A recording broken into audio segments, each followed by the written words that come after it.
COVID-19 మహమ్మారి దృష్ట్యా ప్రపంచంలో దాదాపు 100 దేశాల పైన లాక్‌డౌన్ విధించారు.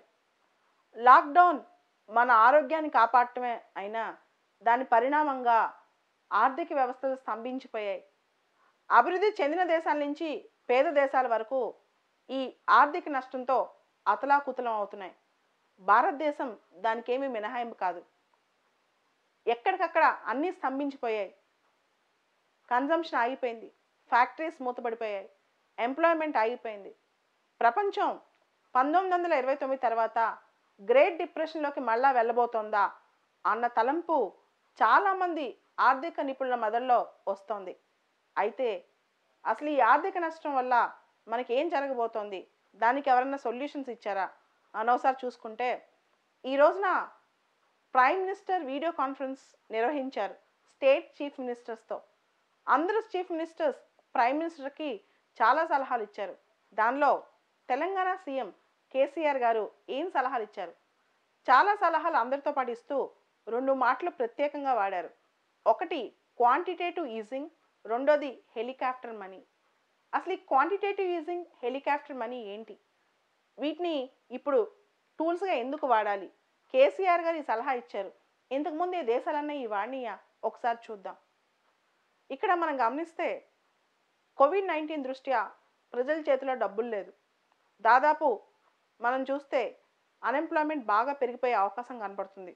దాంతోపాటు ధరలు పెరిగే అవకాశం కూడా కనపడుతుంది. అన్‌ఎంప్లాయ్‌మెంట్ పెరిగిపోయి ధరలు పెరుగుతూ ఉంటే, అంటే ఉద్యోగాలు తగ్గిపోయి ధరలు పెరిగిపోతే దేశం ఆల్రెడీ ఇప్పటికే కోవిడ్-19 రాకముందే భారతదేశం స్టాగ్ఫ్లేషన్ వైపు ఉందా అనే ఆలోచన వస్తుంటే నిజంగానే స్టాగ్ఫ్లేషన్ ఎక్కువ పర్సెంటేజ్ వచ్చే అవకాశం ఉంది. దాంతో కేసీఆర్ గారు ఈ 2 సలహాలు ఇచ్చారు. సో ముందుగా హెలికాప్టర్ మనీ అంటే ఏంటో చూద్దాం. హెలికాప్టర్ అంటే ఒకసారి ఊహించుకోండి, ఒక ఉదాహరణ చెప్తాను. మీరు పొద్దున్న లేచేసరికి మీ అకౌంట్లో గవర్నమెంట్ 10,000 డబ్బులు సడన్గా వేసేస్తుంటే ఎలా ఫీల్ అవుతారు? ఏ పని చేయకుండా ఉచితంగా గవర్నమెంట్ తన ప్రజలకు ఇచ్చే డబ్బుల్నే హెలికాప్టర్ మనీ అంటారు. అంటే ఒక హెలికాప్టర్ పైనుంచి వచ్చి కింద 100, 500 నోట్లు, 1000 నోట్లు జల్లుతుంటే ప్రజలు వాటిని క్యాచ్ చేస్తే ఎలా ఉంటుంది? అదే హెలికాప్టర్ మనీ. అంటే గవర్నమెంట్ ఇప్పుడున్న మాంద్యం దృష్ట్యా డబ్బులు ఎక్కువ ప్రింట్ చేసి ప్రజలందరి చేతికి డబ్బులు వస్తే ఎకానమీ బూస్ట్ అవుతుంది. దాంతోపాటు నమ్మకం పెరుగుద్ది, కాన్ఫిడెన్స్ పెరుగుద్ది. ప్రజలకు గవర్నమెంట్ పై నమ్మకం కూడా పెరుగుద్ది. దాంతోపాటు కన్జంప్షన్ పెరుగుద్ది. ఇదే హెలికాప్టర్ మనీ కాన్సెప్ట్. దీన్ని 1969లో మిల్టన్ ఫ్రైడ్మన్ అని ఆయన ప్రపోజ్ చేశారు. ఈయన ప్రకారం కన్జంప్షన్ పెరగాలంటే ప్రజల చేతిలో డబ్బులు ఉండాలి. ప్రజల చేతిలో డబ్బులు లేకపోతే ఆర్థిక వ్యవస్థలు అతలాకుతలం అయిపోతాయి. ఇప్పుడు పరిస్థితుల్లో హెలికాప్టర్ మనీ సొల్యూషన్ అంటే ఇక్కడ ఒక విషయం చెప్పాలి. 2008లో ప్రపంచంలో మాంద్యం వచ్చింది.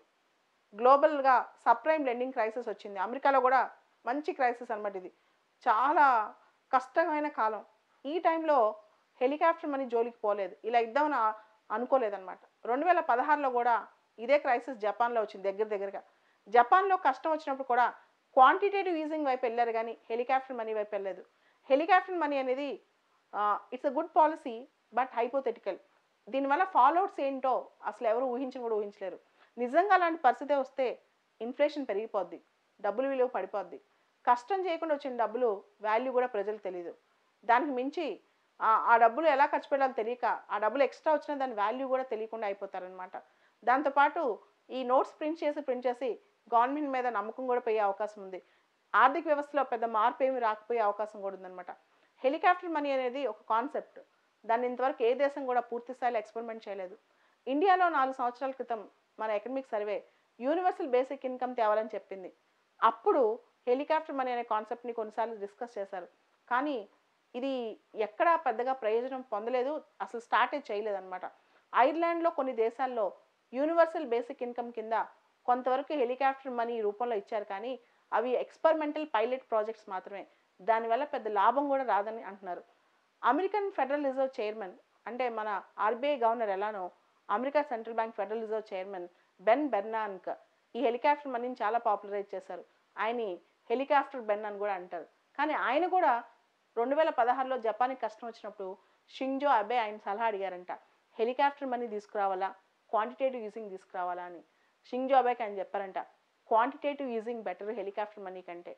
మనం మానిటరీ పాలసీ గురించి మాట్లాడుకుంటూ ఉంటాం. 2 రకాల మానిటరీ పాలసీస్ ఉన్నాయి. ఒకటి ఎక్స్పాన్షనిస్ట్ పాలసీ, 2 కాంట్రాక్షనల్ పాలసీ. ఎక్స్పాన్షనిస్ట్ పాలసీలో మార్కెట్లోకి మనీ సప్లై చేయడం. కాంట్రాక్షన్ పాలసీలో మార్కెట్లో ఉన్న మనీని ఆర్బీఐ లోపలికి లాక్కోవడం అనమాట. ఆర్బీఐ తీసేసుకోవడం అనమాట, మార్కెట్లోకి విడుదల చేయకుండా. సో ప్రజలకు కష్టం వచ్చినప్పుడు, ప్రజల చేతిలో డబ్బులు లేనప్పుడు ఎక్స్పాన్షనిస్ట్ పాలసీ ఫాలో అవుద్ది. క్వాంటిటేటివ్ ఈజింగ్ కానీ, హెలికాప్టర్ మనీ కానీ, లేదా ఇంట్రెస్ట్ రేట్లు తగ్గించడం కానీ, ఇవన్నీ కూడా ఎక్స్పాన్షనిస్ట్ పాలసీ కిందకు వస్తాయి. ఇంకా క్వాంటిటేటివ్ ఈజింగ్ పదానికి వస్తే బ్యాంకుల దగ్గరున్న, ఇతర ప్రైవేట్ ఇన్స్టిట్యూషన్స్ దగ్గరున్న ఫినాన్షియల్ అసెట్స్ అన్ని కొనుక్కుని ఆర్బీఐ డబ్బులు వాళ్ళకి రిలీజ్ చేస్తారనమాట. తద్వారా మార్కెట్లోకి బోల్డని డబ్బులు వెళ్తాయి. దాని ద్వారా ప్రజల చేతిలో కన్జంప్షన్ పెరుగుద్ది అనమాట. దాని ద్వారా ఎకానమీ ఎక్స్పాండ్ అవుతుంది. ఆటోమేటిక్గా ప్రజల చేతికి డబ్బులు వస్తే కన్జంప్షన్ పెరుగుద్ది. సో ఎక్స్పాన్షనిస్ట్ పాలసీ ఈ టైంలో చాలా మంచిదే. కానీ కేసీఆర్ గారు తెలిసి చెప్పారో మరి ఏం ఆలోచించుకుని చెప్పారో, హెలికాప్టర్ మనీ అనే కాన్సెప్ట్ ఫస్ట్ టైం ప్రపంచంలోనే ఎవరు దాన్ని మిల్టన్ ఫ్రైడ్మన్ 1969లో చెప్పిన తర్వాత ప్రపంచంలో ఎవరు ఏ దేశం వాళ్ళు పూర్తి స్థాయిలో దాన్ని అమలు చేయలేదు. ఎంత డబ్బులున్న దేశమైనా, ఎంత శక్తివంతమైన దేశమైనా రెసెషన్స్ వచ్చినప్పుడు, ఫినాన్షియల్ క్రైసిస్ వచ్చినప్పుడు, సబ్ప్రైమ్ లెండింగ్ క్రైసిస్ వచ్చినప్పుడు ఏ టైంలో కూడా ఇంతవరకు మనం వాడలేదు దాన్ని. బెన్ బెర్నాంక్ దాన్ని సపోర్ట్ చేసే సెంట్రల్ బ్యాంక్ అంటే American central bank federal reserve governor కూడా జపాన్కి కూడా సలహా అడిగినప్పుడు ఇది సూచించలేదు. కానీ కేసీఆర్ గారు మాత్రం కేంద్రానికి ఇది సూచించారు. మనం చూడాలి దీని ఫలితం ఎలా ఉంటుందో.